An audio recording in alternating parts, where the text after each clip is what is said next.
Bismillahirrahmanirrahim, salam alaikum. Aujourd'hui, on va voir le deuxième aspect de l'ESG, à savoir la capacité d'autofinancement. Comme pour l'ESG, le point de départ, c'est le CPC, qui se compose des produits et des charges et que de le résultat. Donc, le résultat net, c'est ce qui reste à l'entreprise après avoir déduit les charges des produits de l'entreprise. Donc, ce résultat net est une source de financement dégagée par l'activité de l'entreprise. Mais est-ce que c'est la seule ressource de financement dégagée par l'exploitation?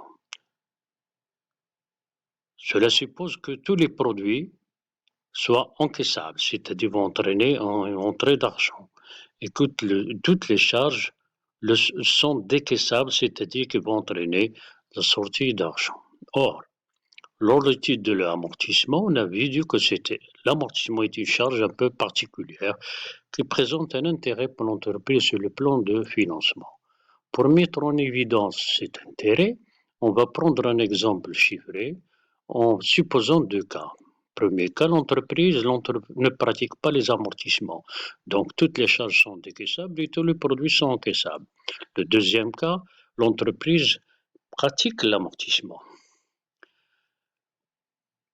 Mais on va faire des hypothèses simplificatrices. D'abord, on va supposer que le bénéfice net de l'exercice est distribué intégralement par l'entreprise. Et deuxième hypothèse, on va supposer que le taux de l'impôt est de 30%. Donc, premier cas, l'entreprise ne pratique pas l'amortissement. Supposons que les produits encaissables, c'est 650 000, les charges décaissables avant impôt c'est le résultat, c'est 530 000. Donc, nous avons les produits encaissables 650 000, les charges décaissables 530 000. Donc, le bénéfice avant impôt, c'est la différence 120 000. L'impôt 30%, ça fait 36 000. Et puis, le bénéfice net, c'est 84 000. Et on suppose que ce bénéfice va être distribué intégralement. Maintenant, prenons le deuxième cas. Là, donc, toujours les mêmes données, 650 000, 530 000 pour les charges, et on suppose que l'entreprise va tenir compte d'un amortissement pour 20 000. Donc, dans ces conditions, les produits, 650 000, les charges décaissables, c'est 530 000, mais nous avons ici une charge d'amortissement qui est de 20 000. Donc, le bénéfice va passer avant impôt uniquement à 100 000. Donc, l'impôt, c'est 30%, 30 000. Ce qui reste, c'est le bénéfice net qui va être distribué intégralement. Donc, on va voir qu'il y a une différence entre les deux situations. Donc, conclusion, quel est le montant de l'économie réalisée par la société grâce à la pratique de l'amortissement? D'abord, économie au niveau de l'impôt. Dans le premier cas, l'impôt c'était 36 000, dans le deuxième cas c'est 30 000, donc on a épargné 6 000. Le bénéfice distribué, les dividendes, ils étaient de 84 000, sont passés à 17 000, donc il y a une épargne de 14 000, donc le total épargné, c'est 6 000 plus 14 000, 20 000 qui correspond justement au montant de l'amortissement. On en déduit que l'amortissement est une charge, oui, mais c'est pas comme les autres, c'est une charge qui n'est pas décaissable. Il permet donc d'économiser de l'argent, donc de maintenir des ressources de financement dans l'entreprise, permettant à celle-ci de se financer par ses propres moyens. Donc, c'est fait partie de l'autofinancement. Revenons à notre capacité. Donc, on va supposer que tous les produits sont encaissables. Maintenant, on sait que dans les charges, il y a les charges décaissables, il y a les charges non décaissables, c'est les dotations aux amortissements, une dotation en provision, et puis vous avez le résultat net. Donc, là, la ressource qui est dégagée par l'activité de l'entreprise n'est plus le résultat net, mais il y a aussi cette épargne constituée par les dotations, en particulier les amortissements. Donc, l'ensemble de ces ressources dégagée par l'activité de l'entreprise est appelée capacité d'autofinancement. Donc, mais il n'y a pas que les produits les charges non décaissables, il y a aussi les produits non encaissables. Donc, pour trouver maintenant la capacité d'autofinancement, puisque ces produits ne sont pas décaissables, encaissable, pardon, ça vient diminuer notre capacité d'autofinancement. Donc la capacité d'autofinancement, à ce moment-là, ça serait le résultat, les charges, non, les dotations, moins les reprises. Voilà. Donc, nous avons le résultat. On va, résultat net peut être bénéfice ou perte. Les dotations, on va les ajouter et les reprises, on va les retrancher. À quoi sert cette capacité de financement? C'est essentiellement à financer les investissements. Or, les investissements sont des emplois durables. Donc, dans le plan comptable marocain, on considère que la CAF doit aussi être une ressource durable. Donc, il ne doit inclure que les éléments durables. Quels sont ces éléments durables? Ce sont les éléments liés au haut du bilan, c'est-à-dire à la classe 1 ou 2. Le résultat net, c'est la classe 1, donc elle est durable. Les dotations, nous avons plusieurs catégories. Les dotations aux amortissements, 28. Il y a les dotations aux provisions pour dépréciation de l'actif immobilisé, les provisions pour dépréciation de l'actif circulant, provisions durables pour risque et charge et les provisions momentanées.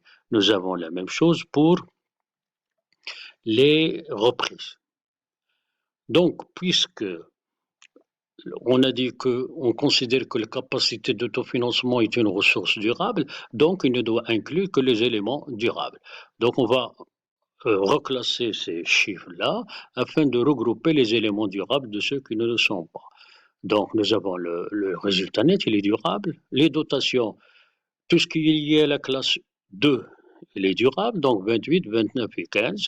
Par contre, 39, c'est-à-dire les dotations relatives à l'actif circulant, et les 45, c'est-à-dire relatifs au passif circulant, les provisions momentanées, on ne va pas les prendre en considération. La même chose pour le reprise. Voilà. Voilà.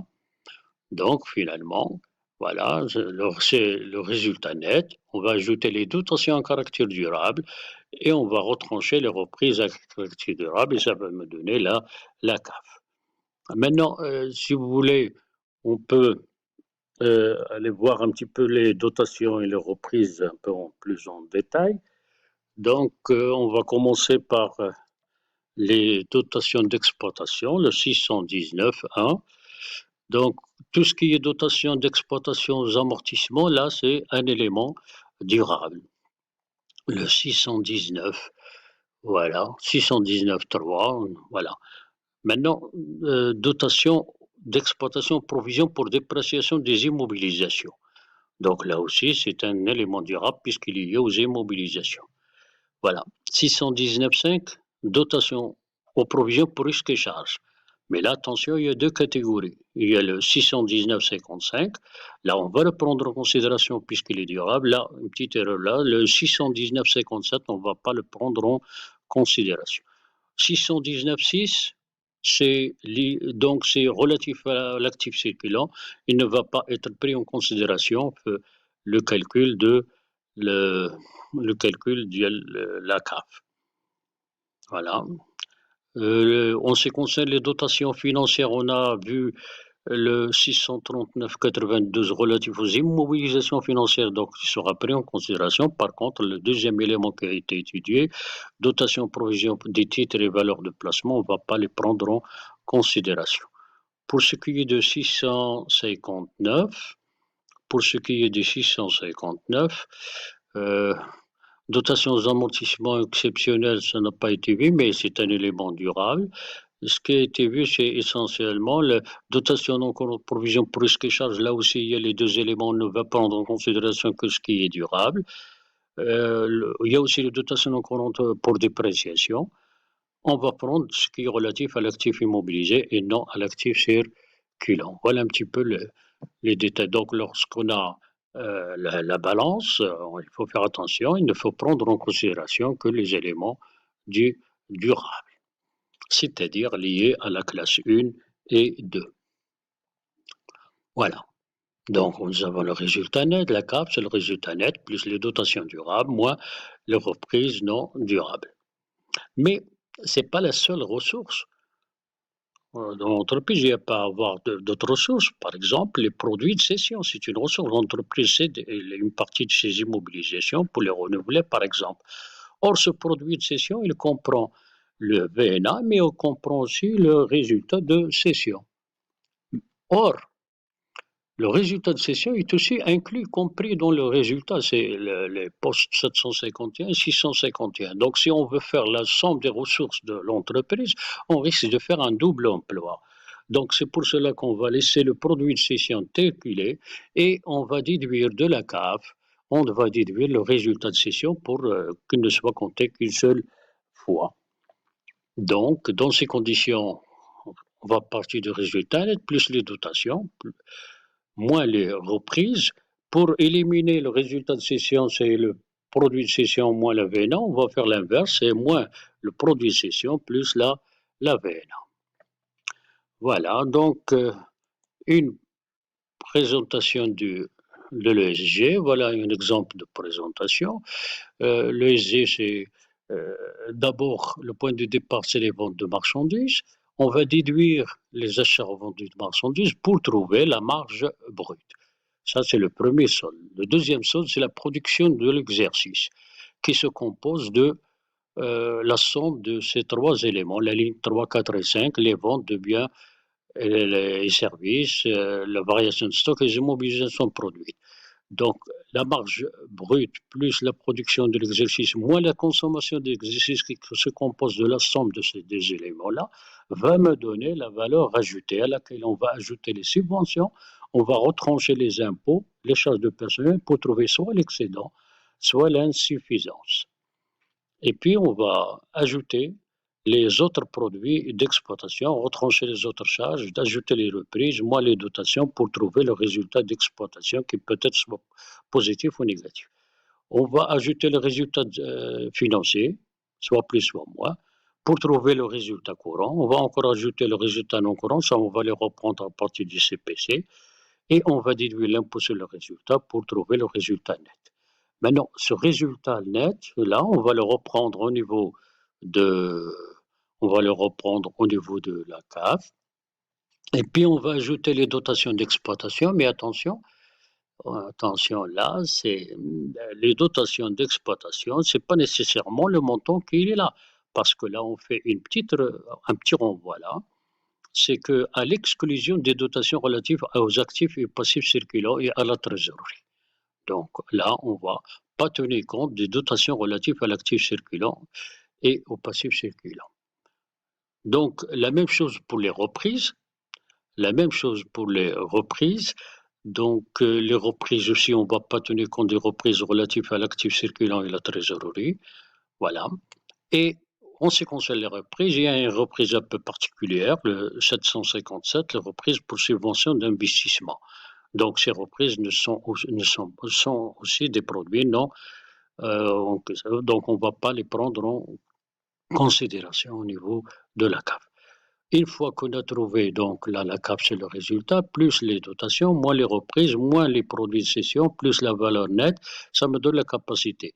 Maintenant, on va voir, ça c'est une capacité, donc ce n'est pas encore l'autofinancement. Pour trouver l'autofinancement, il faut déduire les bénéfices distribués au cours de l'exercice, c'est-à-dire les bénéfices des exercices précédents distribués au cours de cet exercice.